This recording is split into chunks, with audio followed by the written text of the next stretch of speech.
Masechet Baba Batra, Daf Kuf Yud Aleph Amud Bet. On va commencer par les 12 dernières lignes de Kuf Yud Aleph à Amud Aleph.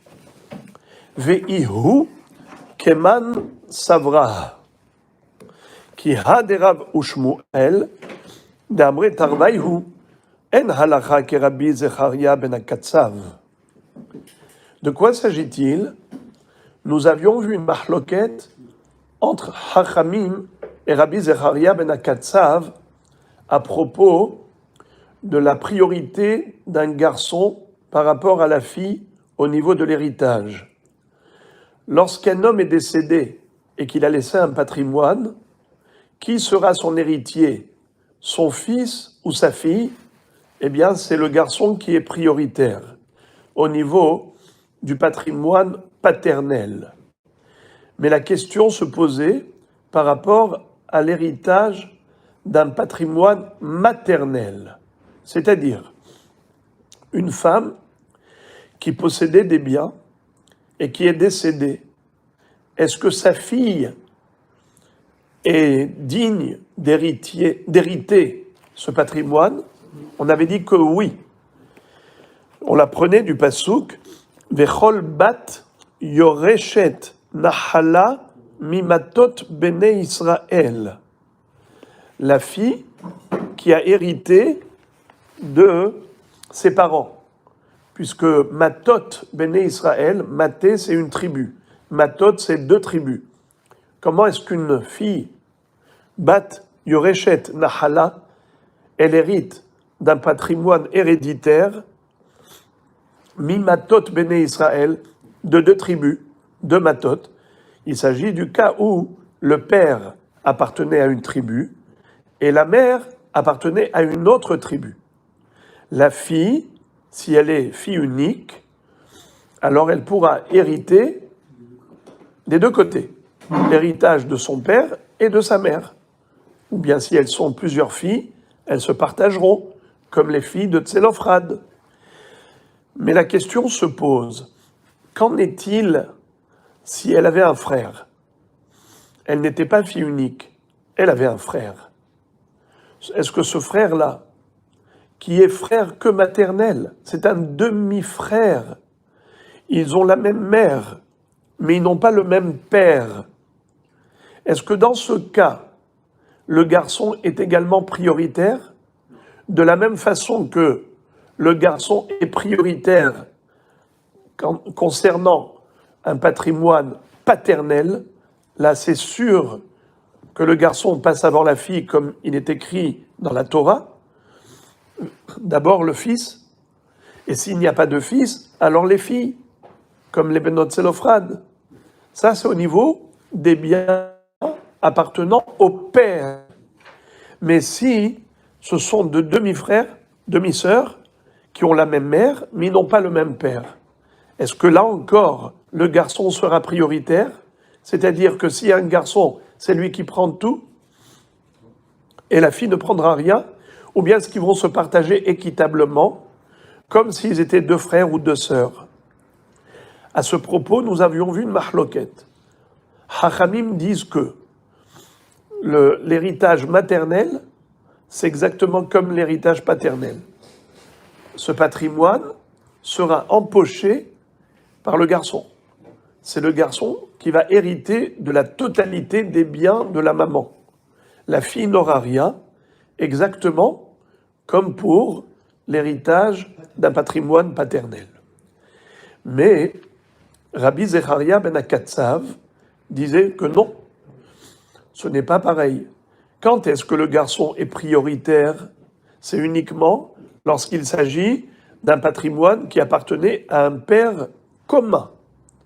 Mais s'ils n'avaient pas le même père, ils avaient la même mère mais pas le même père, le patrimoine maternel, eh bien c'est différent.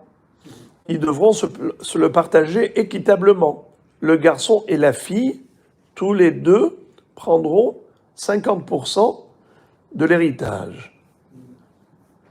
Vous vous en souvenez de la raison? On avait appris que Hachamim avait déduit l'application de la règle de la priorité du garçon face à la fille, c'est parce qu'on apprenait par un Kal Vachomer que le garçon est digne d'héritage par rapport au bien maternel comme par rapport au bien paternel. La Torah ne l'a pas dit explicitement, on l'a appris par Kal Vachomer. Si déjà la fille, qui elle n'a pas de priorité lorsqu'il y a un garçon, elle ne peut pas hériter du tout du bien paternel, et pourtant la Torah dit qu'elle peut hériter des biens maternels quand elle est seule, à plus forte raison que le garçon est digne d'héritage des biens maternels. Et pour pousser le bouchon encore plus loin, non seulement qu'il est apte à hériter, c'est qu'en plus il est exclusif.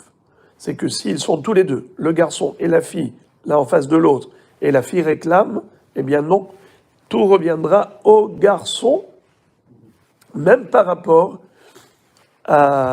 au patrimoine maternel. Alors pourquoi Rabbi Zecharia ben Akatsav a dit que non? Pourquoi? Parce qu'il a appliqué la règle de Dayo. Dayo, c'est-à-dire Dayo, la Baminadin Liot Kanidon. Si on déduit par Kal Vachomer que le garçon peut hériter des biens maternels autant qu'il peut hériter des biens paternels, par Kal Vachomer, si déjà la fille, qui est plus faible que le garçon au niveau des droits d'héritage, elle peut hériter des biens maternels, à plus raison le garçon.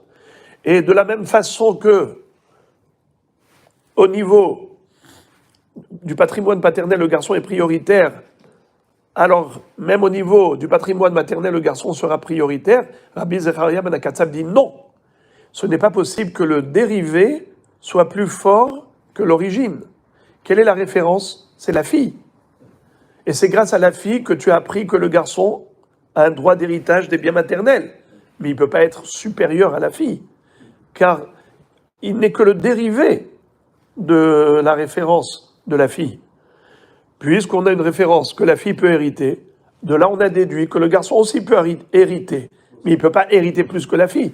C'est-à-dire il ne peut pas tout empocher, les 100% de l'héritage maternel, quand il y a une fille à côté, car tout son droit d'héritage, on l'a déduit que par le biais de la fille. Alors il ne peut pas être supérieur à la fille et dire à la fille, écoute, toi tu ne reçois rien et moi je prends tout. Non, c'est 50-50. Il peut être égal à la fille, mais pas supérieur à la fille, au niveau des biens maternels. Nous avions vu que la halakha a été tranchée par Rav Nachman, comme Rabbi Zecharia ben Akatsav. Il y a eu des rabbanim qui ont voulu, la halakha selon Rav Nachman, elle est comme Hachamim et pas comme Rabbi Zecharia ben Akatsav. Et Rav Nachman a réprimandé plusieurs Emoraïm contemporains qui avaient appliqué la règle, comme le pense Rabbi Zecharia ben Akatsav, à savoir de partager équitablement le patrimoine entre le garçon et la fille. Eh bien lui, Rav Nachman a dit jamais de la vie. La halakha, elle est comme qui? Comme Hachamim. Et c'est à partir de là qu'on commence notre étude aujourd'hui. Ve'ihu keman savra. Et lui, Rav Nachman, comme qui il pense, au niveau de cette mahloket, il a tranché comme qui? Qui a des Rav Shmuel. Il pense comme Rav et Shmuel, d'Amre Tarvaïhu, dont tous les deux ont dit En halacha que Rabbi Zecharia ben Akatsav. La halacha n'est pas comme Rabbi Zecharia ben Akatsav. C'est-à-dire, en d'autres termes, on appliquera la même règle au patrimoine maternel comme au patrimoine paternel. De la même façon que pour le patrimoine paternel, lorsqu'il y a un garçon et une fille, c'est le fils qui hérite de la totalité du patrimoine, la fille ne recevra rien. Ainsi en est-il pour le patrimoine maternel. C'est le garçon qui empochera la totalité du patrimoine. Voilà donc là où on est arrivé. Maintenant, à ce propos, la Gemara raconte une histoire. Il était une fois un rave qui se nommait Rabbi Yanaï. Mistamich ve'azil Rabbi Yanaï, akitfa de Rabbi Simlai Shamaeh. Un jour, Rabbi Yanaï marchait, et comme il était âgé, il s'appuyait sur son shamash, son bedeau, qui l'accompagnait. Ve'ate Rabbi Yehuda Nesi'a le'apayhu.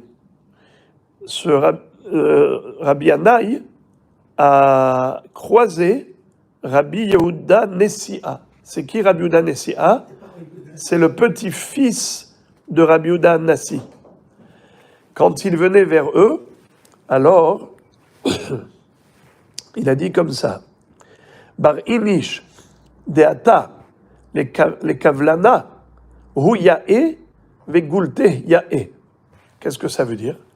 Rabbi Yanaï a dit à son shamash: le personnage que nous voyons de loin, qui est en train de s'approcher de nous, il est beau et son costume est beau.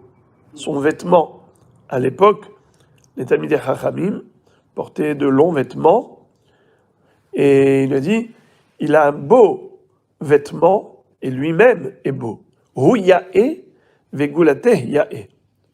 Ki mata le gabe gashesha. Quand ils se sont approchés, alors Rabbi Yanaï, quand il a pu croiser Rabbi Yehuda Nesi'a, alors il a touché avec ses doigts le tissu qui constituait le beau vêtement de Rabbi Yehuda Nesi'a. Il le touche et il dit: Amarle den shi'ore kesak. Qu'est-ce que ça veut dire? Il lui a dit, en fait, ce tissu-là, je pensais que c'était un tissu plus noble, mais en fait, il est fait, ton costume, avec du poil de chèvre. Ce vêtement qui est fait avec du poil de chèvre a un statut différent d'un beged qui est fait avec de la laine ou du lin. Nous avons des halachot concernant la tum'a. Vous savez que si un vêtement ou un keli était au contact d'une source d'impureté quelconque, le vêtement ou le keli deviendront tamés. Par exemple, un homme qui était tamé, un homme qui était avatum'a, il a touché un vêtement, eh bien le vêtement va devenir tamé. Nachon?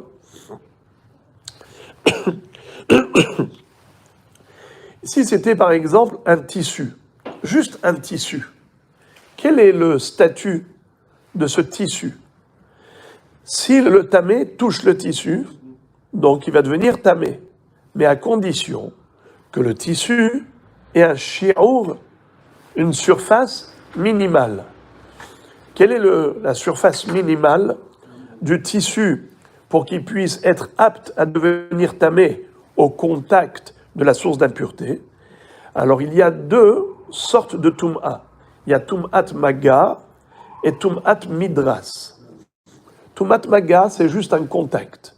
On touche avec la main, il y a eu juste un contact, ça y est, il devient tamé. Mais pour qu'il devienne tamé, il faut que le tissu ait au moins 3 etzbaot sur 3 etzbaot. Une surface minimale de 3 doigts par 3 doigts. Très petit. À quoi ça peut servir un tissu si petit? Eh bien, les aniyim s'en servaient pour en faire un tlaï, une pièce pour reprendre un vêtement qui s'est déchiré. Vous voyez parfois les enfants, un rapiècement. Le raccommodage d'un pantalon troué au genou parce que le petit, il est tombé par terre et il s'est raclé le genou. Alors il a troué son pantalon, ou bien le coude au niveau de la chemise. C'est juste pour vous rappeler l'enfance que je vous dis ça, n'est-ce pas?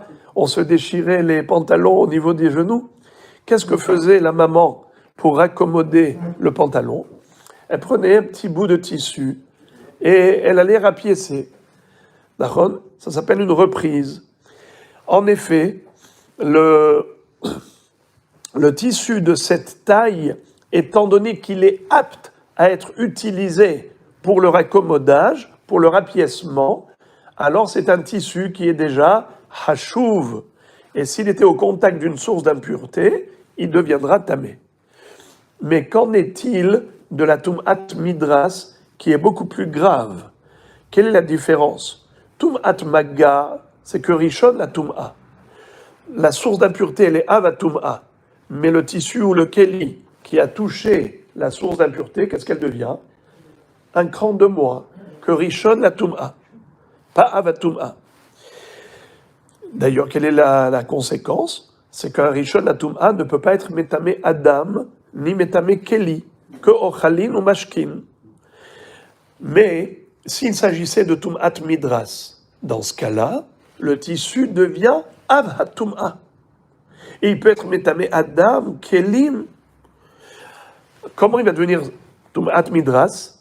Eh bien, si jamais un Zav s'est assis dessus, ou allongé dessus, ou chevauché dessus, ce qu'on appelle Mishkav, Merkav, Moshav.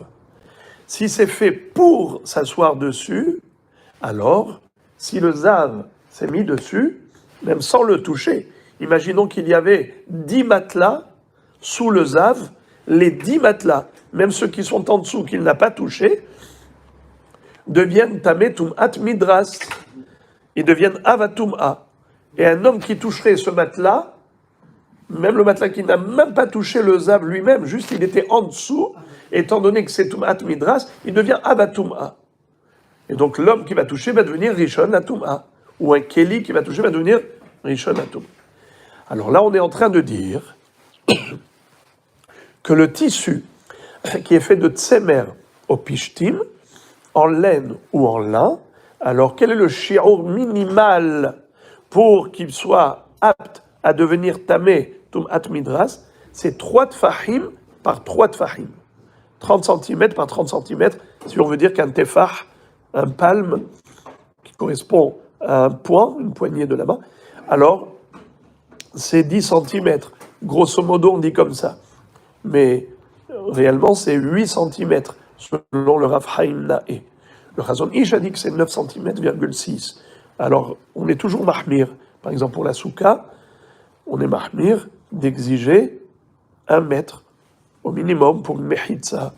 Si on a 80 cm, c'est que d'après le Rav Chaim Naé. Bon, en tout cas, 3 tfahim par 3 tfahim, c'est la surface minimale du tissu pour qu'il devienne tamé tumat midras.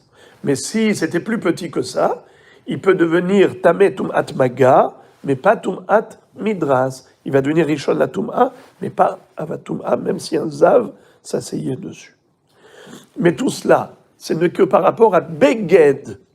Et un beged, il est fait de tsemer opishtim.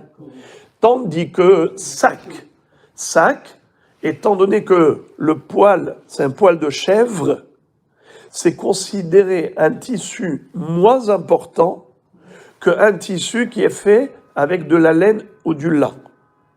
Étant donné qu'il est moins important, il n'est pas aussi noble qu'un tissu de laine ou de lin, la Torah a dit que le shi'ur sera plus grand.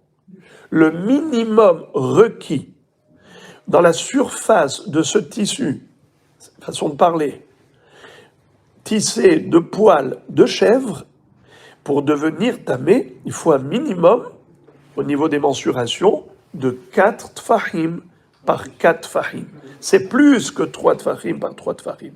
Alors Rabbi Yehuda Nessi'a, quand il a touché avec ses doigts le costume, Rabbi Yannai a touché le costume de Rabbi Yehuda Nessi'a, il lui a dit, ah, ça c'est du sac, den shi'ureh kesak.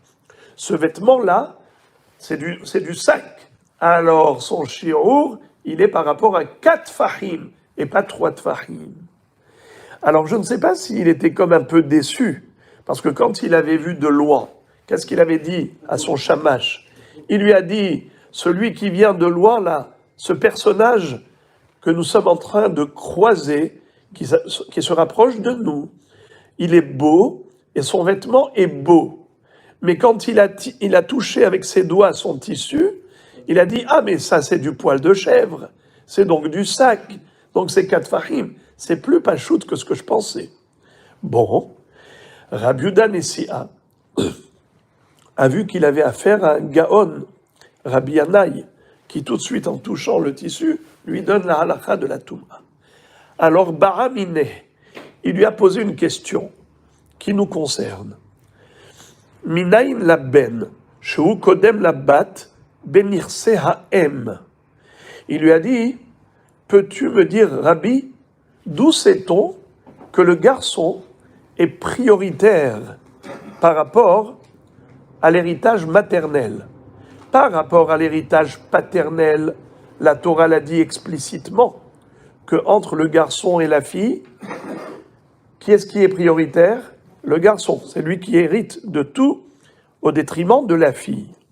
Mais s'il s'agissait d'un patrimoine maternel, c'est la mère qui est décédée, est-ce que le garçon est également prioritaire ou bien est-ce qu'ils se partageront équitablement? Alors écoutez ce qu'il va lui dire. Amar le dirtiv matot, makish matea em, le matea av, ma matea av, ben kodem labat, af matea em, ben kodem labat. Si vous vous en souvenez, en fait, la conclusion était celle-là. Sur quoi Hachamim s'appuyait pour dire que le garçon est toujours prioritaire au niveau de l'héritage, pas uniquement pour un patrimoine héréditaire paternel, mais même pour un patrimoine héréditaire maternel, étant donné que il est écrit matot vechol bat yoreshet nahala mimatot bene Israël. De ce pasouk qui parle de quoi? D'une fille qui a hérité de matot. On avait expliqué c'était quoi matot? Son père, sa mère. Le père est décédé, ils avaient une fille unique. La mère est décédée, ils avaient une fille unique. Qui est-ce qui a hérité des deux patrimoines? La fille. Quand il n'y a pas de garçon, c'est la fille, comme notre Slofrad. Alors maintenant, elle a hérité du patrimoine paternel et maternel. Du fait que la Torah est dit au travers d'un seul mot, matot au pluriel, maté ha'av et maté ha'em, le père appartenait à une tribu, la mère à une autre tribu, ils se sont mariés, eh bien, la fille est digne d'hériter de son père et de sa mère. Mais on fait un hekesh, une comparaison. De la même façon que pour Maté Ha'av, le fils est prioritaire, comme la Torah l'a dit clairement, ainsi pour Maté Ha'em, l'héritage maternel, le fils sera prioritaire. Certes, la fille est digne d'héritage s'il n'y a pas de concurrent, mais s'il y a un frère, c'est le frère qui prend tout. C'est ce qui lui a répondu Rabbi Yanaï à Rabbi Yehuda Nessia. On l'a appris, vous vous rappelez? Maintenant, regardez la question qu'il va lui poser. Rabbi Yehuda Nessia va dire à Rabbi Yanaï, Imma matea av bechor notel pishenaim, af matea em bechor notel pishenaim. Alors il lui dit, dans ce cas-là, si tu compares matea em au matea av, vas-y jusqu'au bout de la comparaison. On ne va pas faire un hekesh à moitié. On ne va pas faire une comparaison que par rapport à un point et pas par rapport à l'autre point. Qu'est-ce qu'on vient d'apprendre maintenant? Quel est le point de comparaison? C'est de dire que de la même façon que pour l'héritage paternel, le garçon est prioritaire par rapport à sa sœur, ainsi pour l'héritage maternel, le garçon est prioritaire par rapport à sa sœur. Si c'est comme ça, on devrait aller encore plus loin, pousser le bouchon plus loin. Comment? Quel est le din si on avait deux frères qui devaient se partager l'héritage maternel? La maman est décédée, elle a laissé un héritage. Qui sont les héritiers? Les deux frères. il y en a un qui est Bechor et l'autre est Pashut. L'aîné et le cadet. Normalement, le Bechor prend double, une double part. Par exemple, s'ils sont deux frères, comme on fait, on partage en 3, le Bechor prend 2 tiers et le cadet prendra qu'un seul tiers. D'accord ? Est-ce que cette loi est applicable uniquement par rapport à un patrimoine paternel? Ils ont le même père, même s'ils n'ont pas la même mère, ou bien même dans le cas inverse, où ils ont la même mère, mais ils n'ont pas le même père. Ils ont la même mère. La mère est décédée. Elle a laissé un patrimoine avec 2 enfants, un Bechor et un Pashut. Un Bechor et un Pashut. D'où elle a eu le Bechor? D'un mari, un premier mari. Ensuite, elle a divorcé où il est mort. Elle s'est remariée avec un deuxième mari. Elle a eu un deuxième enfant. C'est qui le Bechor? C'est celui qu'elle a eu avec le premier mari. Le cadet qu'elle a eu avec le deuxième mari. Maintenant, ils vont hériter du patrimoine maternel. Est-ce qu'ici, on appliquera la règle du Bechor? Non, oui. Alors, vous dites oui, vous dites non. Alors, là, la règle est que non. C'est uniquement quand il s'agit du père qui est mort, mais pas de la mère qui est morte.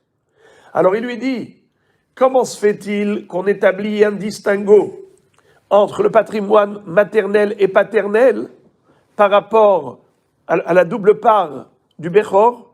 On dit que c'est uniquement pour un patrimoine paternel qui prendra double part, mais pas pour le patrimoine maternel. Je ne comprends pas.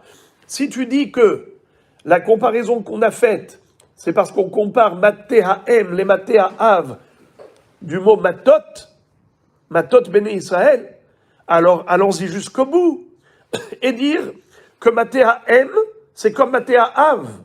Et de la même façon que pour Matéhaav, le Bechor notel Pishenaim, ainsi pour Matéhaem, le Bechor devrait être notel Pishenaim. Il devrait recevoir une double part. Alors pourquoi la halakha n'est pas comme ça? Hachamim ont dit que non, ce n'est que pour le patrimoine paternel que le Bechor prend double.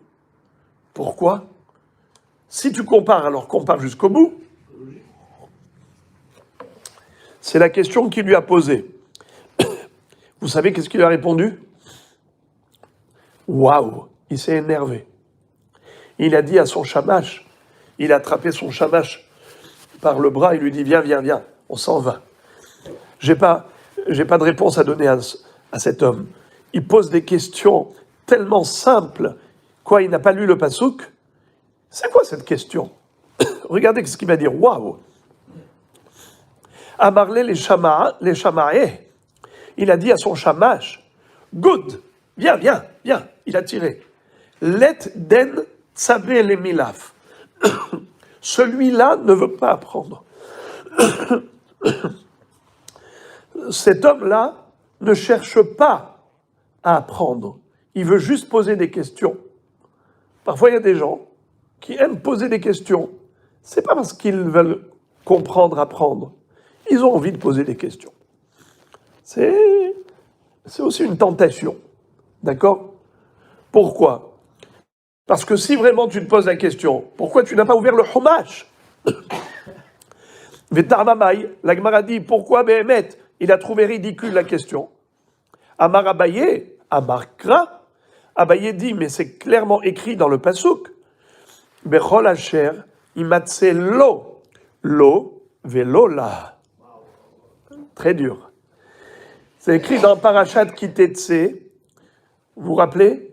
Si un homme se marie avec 2 femmes, une épouse qu'il aimait et l'autre mal aimée, et la mal aimée a donné naissance à un Bechor, faut pas qu'il accorde priorité au fils de la bien-aimée, en lui donnant une part égale au Bechor ou même plus. Non, il faut qu'il respecte la loi de la Torah, qui dit qu'il faut donner au Bechor Pishenaim. Je vous lis le pasuk.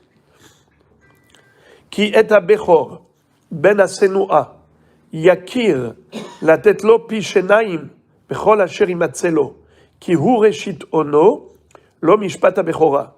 Traduction. C'est l'aîné le fils de la femme mal aimée, qu'il doit reconnaître comme Bechor pour lui accorder le double dans tout ce qu'il possède, car c'est lui le début de sa force, c'est à lui que revient le droit d'aînesse. Alors, il est écrit clairement, Chol Asher Imatse Lo. Tu vois que la notion de double part du Bechor, la Torah a parlé clairement au masculin. Donc il s'agit bel et bien du patrimoine paternel. Ils ont le même père, même s'ils n'ont pas la même mère. Mais si c'est l'inverse, ils ont la même mère, mais ils n'ont pas le même père, là, la Torah n'a jamais dit qu'il faut lui donner une double part au Bechor, puisque c'est écrit clairement au masculin, Lo, Chol Asher Imatse, Lo, tout ce qu'il possède, lui, le père, et pas tout ce qu'elle possède, elle, la mère. Donc dans le patrimoine maternel, il n'y a pas de favoritisme pour le Bechor. Il n'a aucune priorité pour recevoir double part. Vous avez compris. La Gemara, maintenant, on va ouvrir une très belle parenthèse. Regardez la question qu'elle va poser sur ce limoud. Et c'est là qu'on va arriver à une difficulté. On va arriver... Regardez la Gemara, qu'est-ce qu'elle dit. Là, ça va être un peu complexe. Ve'ima, hanemile bahur shenasa almana, aval bahur shenasa betula, achinami de shakil. Qui te dit que cette exclusion par rapport au patrimoine maternel, c'est général, en disant que le Bechor, il ne recevra jamais double, mais peut-être que la Torah, quand elle a dit que c'est uniquement du patrimoine paternel et pas du patrimoine maternel que le Bechor prend double, peut-être qu'elle a parlé d'un cas où ce Bechor-là, il n'était pas Bechor de sa mère. Il était Bechor de son père, mais pas Bechor de sa mère. Bahur, Shenasa, Almana. Aidez-moi, s'il vous plaît, à traduire ces trois mots. Bahur, Shenasa, Almana. Que veut dire Bahur? Bahur, c'est un jeune homme qui ne s'est jamais marié. D'accord? Nasa, Almana, il s'est marié avec une veuve. Qu'est-ce que ça veut dire ici, une veuve? C'est qu'elle a déjà eu des enfants d'un premier mari. Donc lui, le Bahur, le jeune homme, n'a jamais eu d'enfant. Il a épousé une femme qui a déjà eu des enfants. Donc le fils qu'ils auront en commun, c'est un Bechor. Pour qui? Pour le mari. Parce que lui, il s'est marié Bahur. Mais pour elle, il n'est pas Bechor. Car elle a déjà des enfants d'un premier mari. Alors, dans ce cas, si elle décède, qui va hériter de son patrimoine? Imaginons que son mari est mort avant. D'accord? Elle a... Vous dites le Bechor du Bahur, mais non, c'est son argent à elle, c'est pas son argent à lui. Oui, mais tout le monde, il n'y a pas de double part. Normalement, elle a déjà des enfants. Elle a déjà des enfants. Elle a déjà un Bechor d'un autre homme. D'accord? Mais avec ce mari-là, c'est leur Bechor. Donc elle a deux Bechor. Alors peut-être que c'est uniquement lorsqu'il y a deux Bechor. Elle a eu un Bechor d'un premier mari. Elle a eu un Bechor avec celui-là, avec ce jeune homme. Alors peut-être que c'est là où la Torah vient exclure la double part pour ce deuxième Bechor. Pour dire lo velola, c'est-à-dire que c'est seulement par rapport au patrimoine paternel où le Bechor recevra double, mais pas le patrimoine maternel, mais uniquement dans une configuration comme celle-là, où nous avons Bahur Shenasa Almana. Et puisque concrètement il n'est pas Bechor de sa mère, c'est pour ça qu'il ne recevra pas la double part. Mais qui dit que Bahur Shenasa Betula, Aval Bahur Shenasa Betula, un jeune homme qui a épousé une jeune fille, c'est leur premier mariage à tous les deux, et ils ont eu ensemble un Bechor et un cadet, et ensuite lui il est mort, ensuite elle est morte, Quand elle est décédée, elle a laissé des biens. Elle a 2 fils, du même mari, qui était Bachour. Et donc il y en a un Bechor et un cadet. Alors, qui dit que dans ce cas, également, le Bechor ne reçoit pas une double part? Bien sûr que non. On a dit que jamais le Bechor ne reçoit de double part quant au patrimoine maternel. Ça, c'est la halakha. Et la question qu'il lui a posée, Rabbi Yehuda Nessia, Rabbi Anaï, il lui a dit quelle est la source de cette halakha. Rabbi Anaï a trouvé tellement ridicule la question, parce qu'il dit il faut ouvrir le chumash. Dans le chumash, c'est écrit lo, bechol asher imatse lo, qui est à bechor ben asenu ayakir, la tête lo pishenaim, bechol asher imatse lo, lo velola. Alors, qu'est-ce que tu veux? C'est normal. La Gemara dit, mais peut-être que ce lo velola, c'est uniquement dans un cas de Bahour Shenasa Almana. Mais qui dit que Bahour Shenasa Betula également, il est exclu.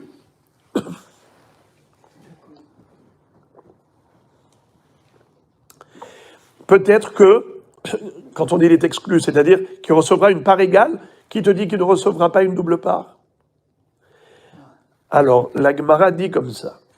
Amar Rav Nachman bar Yitzchak Amar Kra Reshit Ono Ono Velo Ona. C'est-à-dire, la Torah, quand elle a expliqué la raison pour laquelle le Bechor recevra une double part, elle va dire parce qu'il est le début de sa force. La force de qui? Du mari. C'est uniquement lorsqu'il s'agit du Bechor par rapport au mari, et le mari a laissé un patrimoine, alors en effet, il recevra le double. Mais lorsque le patrimoine est maternel, il n'y a pas de raison de lui donner au Bechor Pishenaim, car la Torah n'a accordé aucune importance au fait que ce soit un Bechor pour la mère. Elle n'a pas dit Ki hu reshit on. C'est comme ça que Rashba m'explique.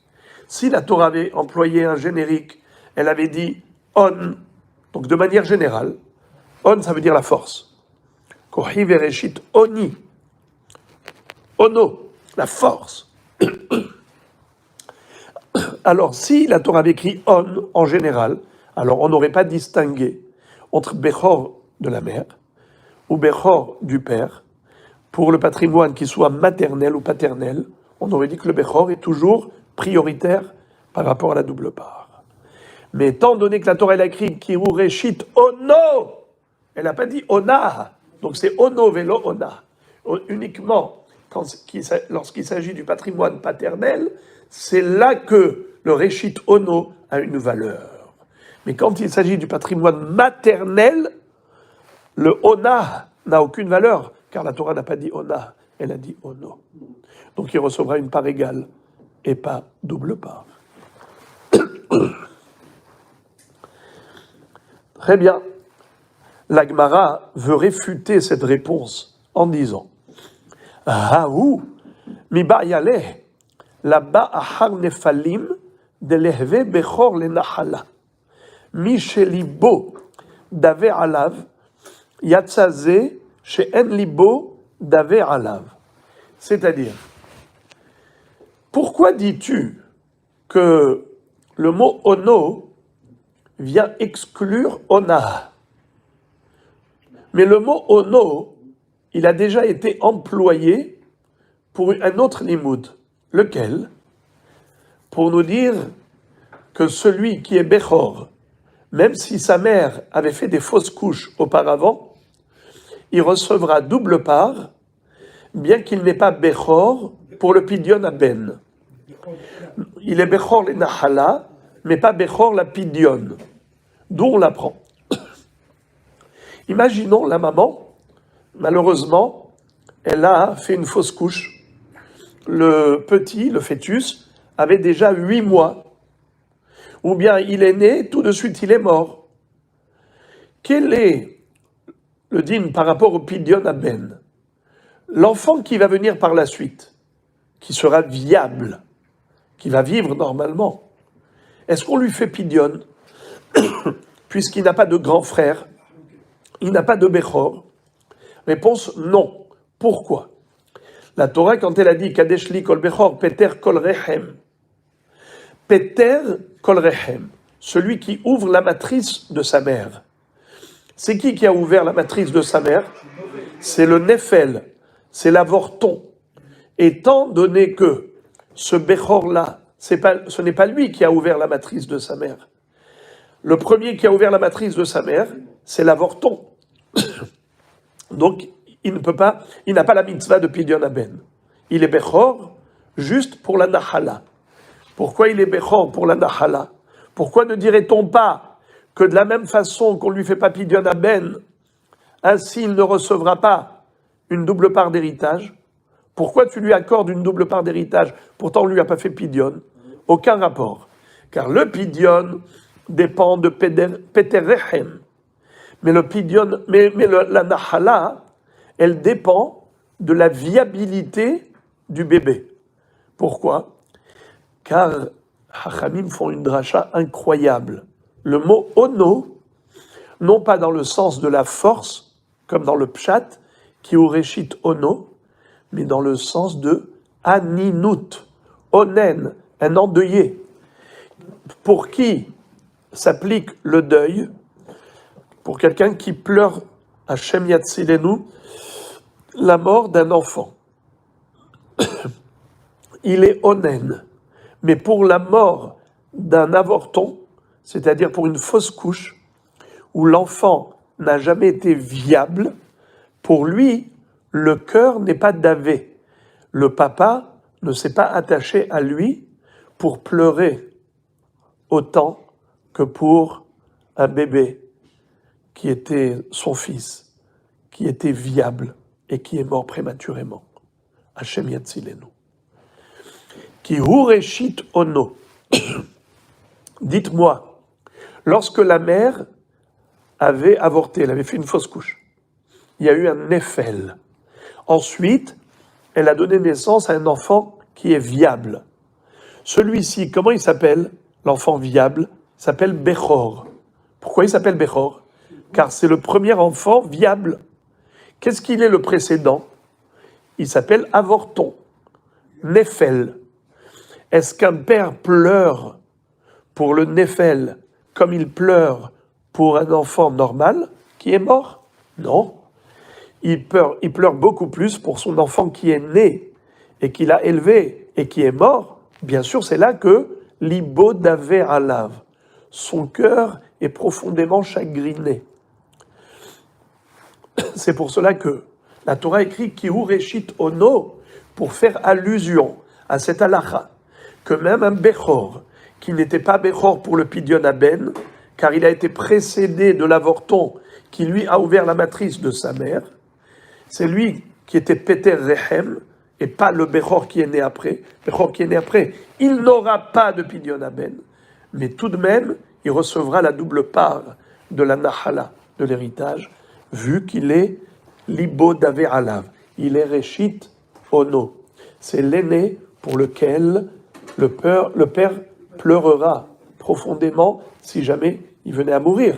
Donc, il lui dit, alors pourquoi tu dis que c'est Reshit Ono, Velo Ona?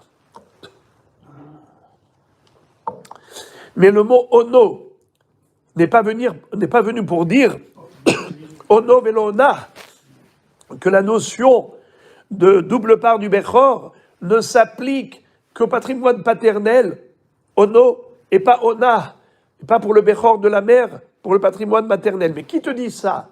Mais le mot Ono, il a déjà été employé pour un autre limoud, pour une autre dracha. Quel dracha? Les maroutés, Bechor, Haba, Ahar Nefalim. Plutôt, les rabbot, Bechor, Abba, Ahar Nefalim. Comme quoi il est Bechor, les Nahala, bien qu'il ne soit pas Bechor, les Pidyon Aben. Alors comment tu peux déduire Ono velo Ona? Réponse. Il lui dit, Imken limakra, ki hureshit on, mai ono, shma minatarte. Si la Torah voulait parler que de Aninut, Onen, le deuil que porte le père pour son bébé qui est décédé, et pas pour un fœtus, eh bien la Torah elle aurait écrit Kiureshit On, car c'est le premier enfant pour lequel il peut y avoir Aninut. Pourquoi elle a écrit Ono, qui est à la troisième personne du singulier? C'est pour faire la dracha de Ono velo Ona. C'est seulement par rapport à un patrimoine paternel que le Bechor recevra une double part, mais pas Ona, pas par rapport à un Bechor de la mère pour le patrimoine de la mère. Là, il ne recevra pas de double part. Il partagera équitablement avec le cadet. La Gemara pousse le bouchon encore plus loin et elle dit, mais quand même, ve'arte ima hanemile almon shenasa betula aval bahur shenasa betula achinami de shakil. Je peux quand même dire que peut-être, dans quel cas, en effet, on exclut la double part d'héritage pour le Bechor si ils ont, si c'est Ono velo Ona, c'est-à-dire lui, ce garçon, il est le fils de qui? Le fils de qui? D'une femme qui était Betula. Alors il est Bechor par rapport à sa mère. Alors là tu dis Ono velo Ona. La Torah n'accorde aucune priorité au Bechor du côté maternel. D'accord? Mais peut-être qu'il s'agit uniquement d'une femme qui s'est mariée avec un almon. Vous savez c'est quoi un almon? Un veuf. Il a déjà eu des enfants d'une première femme. Donc pour lui, ce garçon n'est pas Bechor, bien qu'il soit Bechor pour la mère. Alors là, peut-être que la Torah te dit Ono velo Ona, pour dire que le Bechor, du côté maternel, n'est pas suffisant pour lui donner une double part. Il se partagera équitablement avec son frère cadet.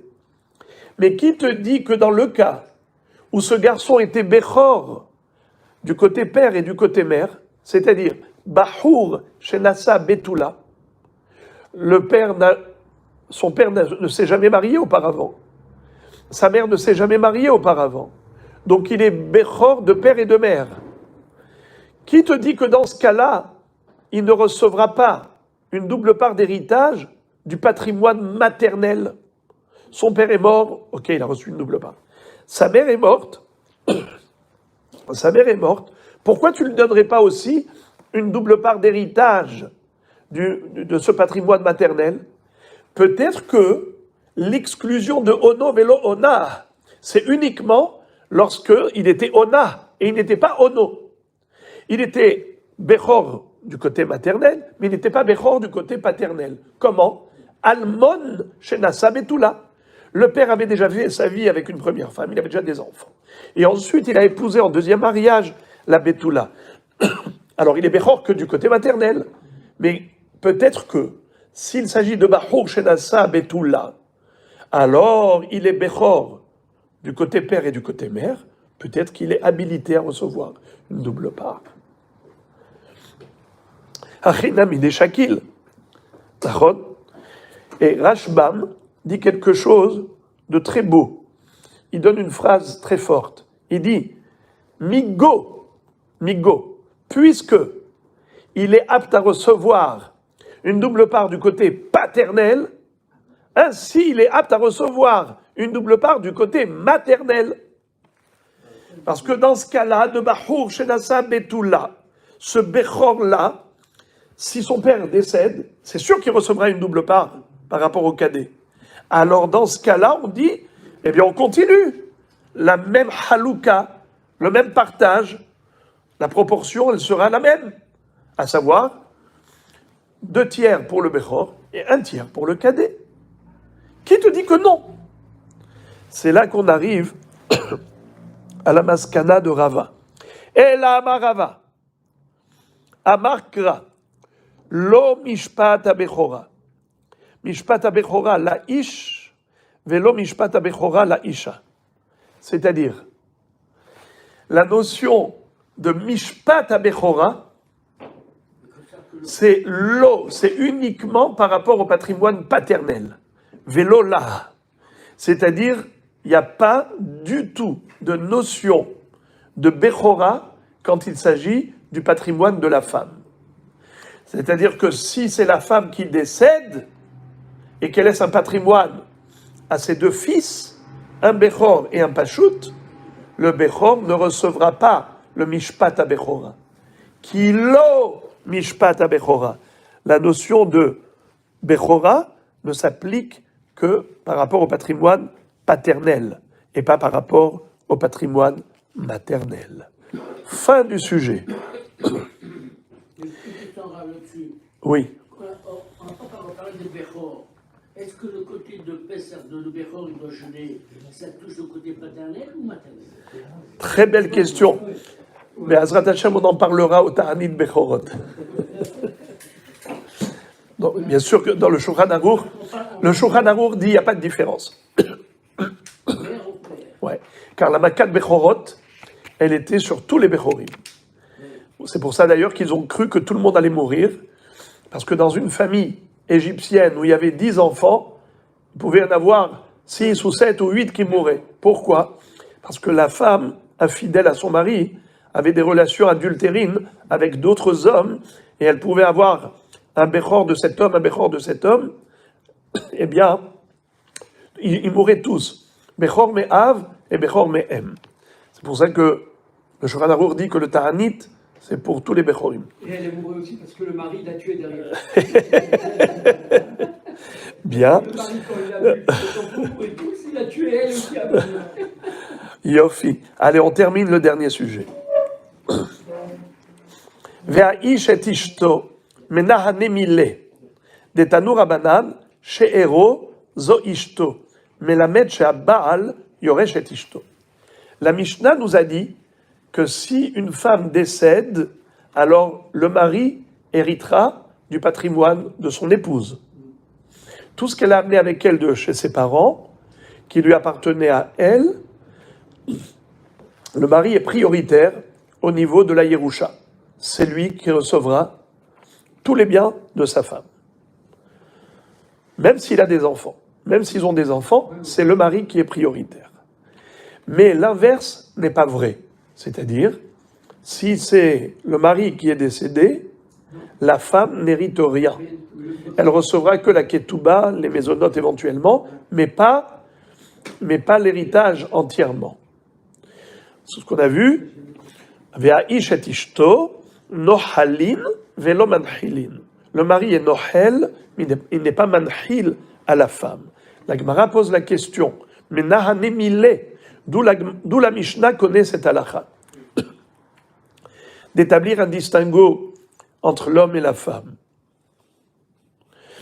Des Tanu Rabanan, she'ero zo ishto, melamed she'aba'al yoresh et ishto. Le passouk, vous en souvenez, on l'a évoqué à maintes reprises, c'est écrit comme ça. Uttatem ve'im en achim le'aviv untatem et nachalato lish'ero akarov elav mimishpachto ve'yarash otah ve'aita libnei Israël echukat mishpat kasher tziva Hashem et Moshe. Si le père du défunt n'a pas de frère, n'est-ce pas, parce qu'on avait dit 1, 2, 3, 4, vous vous rappelez? 1, 2, 3, 4, c'est qui? 1, le fils. 2, la fille. S'il n'y a pas de fils, alors c'est la fille. S'il n'y a pas ni de fils ni de fille, c'est qui le 3? Le père du défunt. C'est qui le 4? Le frère. Et sinon, s'il n'y a pas de frère non plus du défunt, c'est les frères du père du défunt, c'est-à-dire les tontons, les oncles du défunt. Et s'il n'y a pas Ve'im en achim le'aviv untatem et nachalato lish'ero akarov elav mimishpachto v'yarash otah. Alors, ici, on va rentrer dans un monde épineux. Ça va être très très difficile à décortiquer ce pasouk. On l'avait évoqué lorsqu'on avait appris la notion de she'ero akarov elav. Akarov, Karov Kodem. On avait dit que She'ero, c'était le père. Nachon, c'est de là qu'on avait appris que le père était le troisième, numéro 3. 1, 2, 3. 1, le fils, 2, la fille, 3, le père. Mais c'est pas écrit clairement. On avait appris cela de Kim Lishero à Karov Elav. Chez Héros et Aviv. Mais maintenant, la Gemara nous cite une baraïta qui nous dit que chez Héros, c'est le mari et la femme. Le mot She'er, c'est extraordinaire. En français, comme on appelle la chair. La chair. L'homme et la femme, c'est Ishto Kegufo. Comme si c'était la même chair. Sa chair. Kim lish Héros. Chez Héros à Karov Elav. Chez Héros, zo Ishto. Veyarash Ota. L'homme hérite de sa femme quand elle décède. Mais la Medcha Baal, Yoresh et Ishto. Qui im lish'ero, untatem et nahalato lish'ero à Karov Elav, mi mishpachto veyarash Ota. La Gemara maintenant.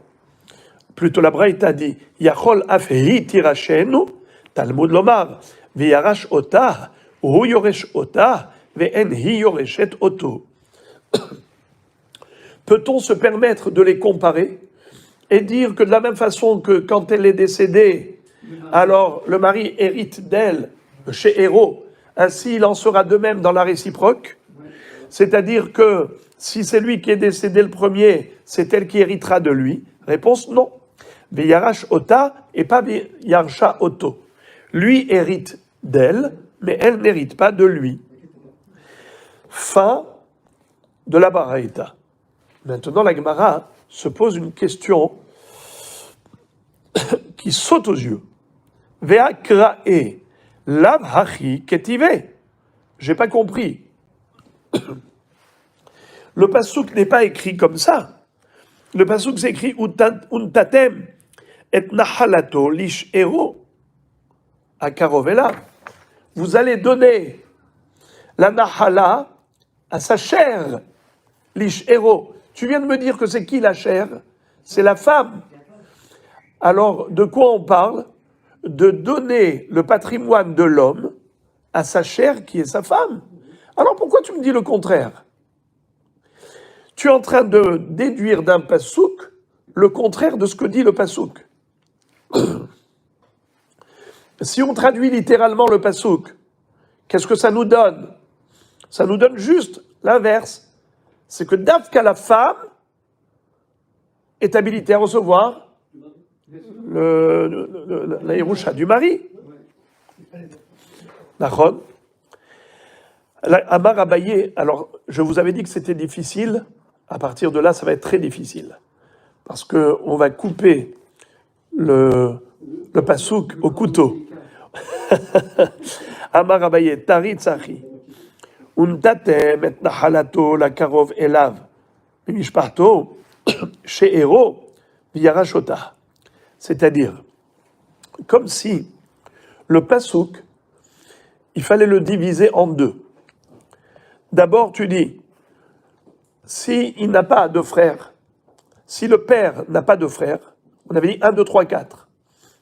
1, 2, 3, 4. C'est qui le 3? Le 3, c'est le père. Bravo. Le père du défunt, c'est lui qui reçoit. Sinon, c'est les frères du défunt. S'il n'y a pas le 4, il n'y a ni le 3, il n'y a ni le 4 présent, alors c'est 5, c'est qui? Les frères de... Les frères. Les tontons du défunt. Les frères du père du défunt. Ok? Donc c'est écrit clairement. Ve'im en ahim le aviv. Alors à ce moment-là, utatem et nahalato lish'ero akarov elav mimishparto. Qu'est-ce que tu es en train de faire? Tu prends des ciseaux et tu coupes le pasouk en deux. Et tu dis Untatem et nahalato la karov elav mimishparto, c'est-à-dire, ça parle de qui? Ça parle d'un défunt qui n'a pas de frère, qui n'a pas de fils, qui n'a pas de père. Alors à ce moment-là, qu'est-ce que tu dis? Tu vas chercher sa famille paternelle la plus proche. D'accord? Puisque mishpachto, ça veut dire quoi mishpachto? Mishpachata av kruya mishpacha. Les mishpechotam, les metavotam. Mais, si jamais on parle maintenant d'autre chose, un mari et une femme, la femme est décédée, chez Héro, Viyarashota. Ça veut dire que la fin du pasouk n'a rien à voir avec le début du pasouk. Le début du pasouk, il parle de quoi? D'un homme qui est décédé. Alors, 1, 2, 3, 4, 5. Et après, il passe à autre chose. Rien à voir avec le cas précédent. C'est quoi le cas suivant? Chez Héro, Viyarashota. Si c'est la femme qui s'appelle chez Héro, sa chère, qui est morte, alors son mari, il va hériter d'elle. Amar Rava, Sakina Harif Amafseka Krae. Rava dit, mais quoi, il y avait un couteau tranchant qui a coupé le pasouk en deux?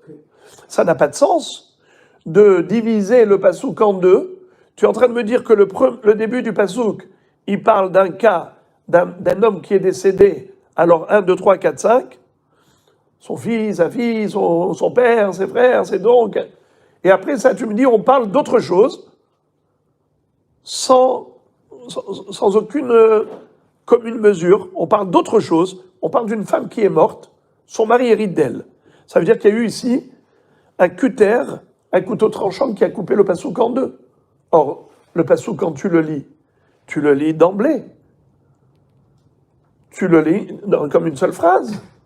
Et donc, tu ne peux pas répartir en deux le pasouk. Ah, et là, Marava, Achika Amar, et Nahalat she'ero lo. Untatem et Nahalat she'ero lo. Kasavar gorein, umosifin vedorshim. Qu'est-ce que ça veut dire? Là, Rava est en train de faire quelque chose qui vraiment est tiré par les cheveux, si on peut ainsi dire. Il fait ce qu'on appelle un des codes de la Torah, Gorain, ou Mosifin, Vedorshin. Il retire, il rajoute, et il fait la dracha. Il retire la lettre Vav du mot Nahalato, il retire la lettre Lamed du mot Lish Hero, et il en fait un mot. Lamed et Vav, ça donne quoi? Lo. Comme si le pasouk était écrit comme ça. Untatem et nahalat she'ero lo. Vous donnerez la nahala d'un she'er qui est décédé. C'est qui she'er? C'est la femme. Nahalat she'ero lo. À qui vous donnerez la nahala d'une femme? À son mari. Veyara shota. Maintenant, on comprend. Mais comment ça se fait?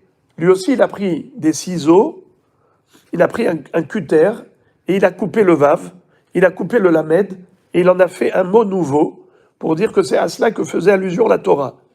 Pourquoi est-ce que Rava ne s'autocritique pas comme il a critiqué Abaye? Il a dit, Abaye, mais toi, tu as coupé le pasouk en deux? Mais lui aussi, Rava, il est en train de couper des mots en deux. Alors, il y a une réponse simple du Rashbam, la deuxième réponse du Rashbam. Il dit